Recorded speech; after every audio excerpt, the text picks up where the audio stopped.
All right, good morning, everybody. I'm proud to be here with Governor Cuomo. As you maybe know, we got to know each other about a month ago. We were out fishing for some good ideas and ways that our two states can work together. And we work together, we're a lot stronger and a lot more effective. And coming out of that meeting, Governor Cuomo is unique amongst the political people I've gotten to know. Uh, he likes to turn ideas into action, and he likes to do it quickly, and he likes to do it effectively. And he kept pushing as we continued to communicate about how we can act on a lot of the agenda items that we were discussing on Lake Ontario. And that resulted in this meeting today and some ongoing meetings over the next few months. We talked about today things that cross our borders. A state border is sort of an artificial line.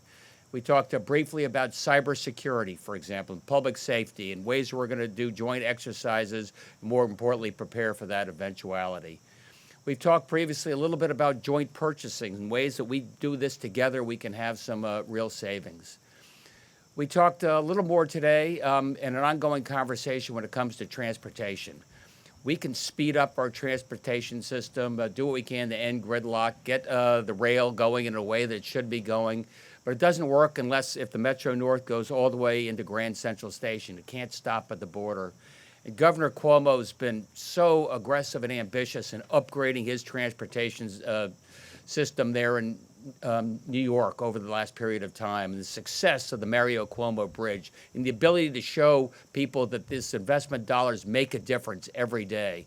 And he reminded us we're going to need some early successes as we do transportation and give people a vision about where we want to go. And finally, what came up and we've discussed in some detail is how we work together state by state, and perhaps with our neighboring states in Rhode Island and New Jersey and beyond, marijuana regulation, and now vaping. The idea that each state does its own thing is a little patchwork of different rules and regulations, different qualities in terms of public safety and public health.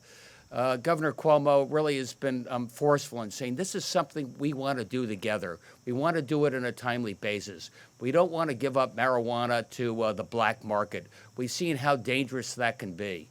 And come up with our public safety regulations and other rules. If we do that together going forward, I think that would be a priority for both of us. I'm really glad to see the close relationship that we have, New York and Connecticut. We're a lot stronger for it, and I appreciate you being here, Governor. Thank you. Thank you. Thank you very much. Well, it's my pleasure to be here. And first, I want to thank the governor very much for his hospitality and his entire team preparing for today. I also want to make sure that I communicate how impressed I was with the governor's proficiency on the water. He had a mastery of nautical affairs rarely seen in an elected official.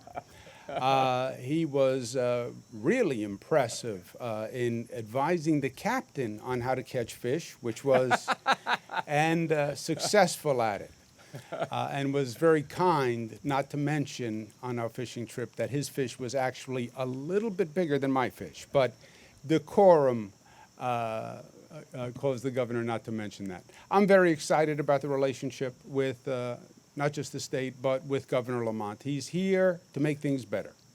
And he's willing to take the risk and take the chance to make change, which many elected officials are not willing to do. You know, everybody wants, in theory, in abstract, we want change, we want to improve. Yeah, but they don't want to actually do the work required to make that happen. It's not easy to make change. But the governor obviously brings great intelligence and energy and creativity, and he's about getting it done, and that is the common link between us. These are special opportunities to be in elected office, and the people put trust in you, and our obligation is to do our best every day to maximize that opportunity. And I think we can do more together than we can working alone. And Lord knows we have problems facing us that rise on a daily basis, issues that nobody has thought about before. And it's going to take all of us if we're going to actually make a difference. We don't have frankly, in my opinion, a federal government that is providing leadership on these issues. We're getting out of Washington a lot of confusion and a lot of debate. And basically, they're saying to the states, you are on your own. And that's liberating on one level. So if we're on our own, let's hook our boats together and let's see if we can find our way through this storm. The number of issues that face both Connecticut and New York as neighbors, the governor mentioned them, but right up on the top are the transportation issues. Metro North is vital to New York. It's also vital to Connecticut. We're investing in Metro North. We want to make it better. We want to do that with Connecticut. And I think there's a lot of opportunities there in terms of cybersecurity, environmental issues, emergency management, which is a whole new field for all of us with storms that we've never seen before, and being able to address those issues that we can do better together.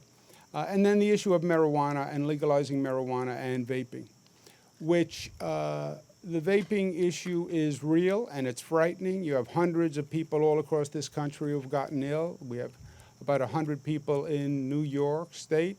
You have young people who are dying. And you have young people who are getting addicted to nicotine and they don't even know what they're doing. They were sold this product, vaping, it's safe, it's fine, and everybody's doing it. Everybody's doing it. It must be fine. All the cool kids are doing it. Yeah, now you have kids who are 12, 13, 14 years old who are vaping. At best, they're getting addicted to nicotine. At worst, they're putting a substance in their body that can kill them. So what do we do about that? The federal government is doing nothing. What can we do? And what can we do together? Because it makes no sense to pass one set of rules in New York when they can just drive across the border to Connecticut and have a different set of rules and vice versa. And with that issue is the legal of marijuana for recreational use, legalization, which poses the same constellation of issues. How old could the person be to purchase? What's the THC content? What's the taxation rate? What form does the THC get sold in? How do you make sure it doesn't get to young people?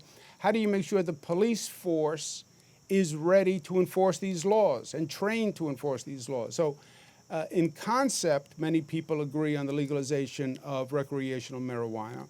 But like in many cases, the devil is going to be in the details. And how you do it will determine the success of the program. And doing that collectively and regionally makes sense. And we're going to have a meeting October 17th where we put together regional partners and try to talk that through.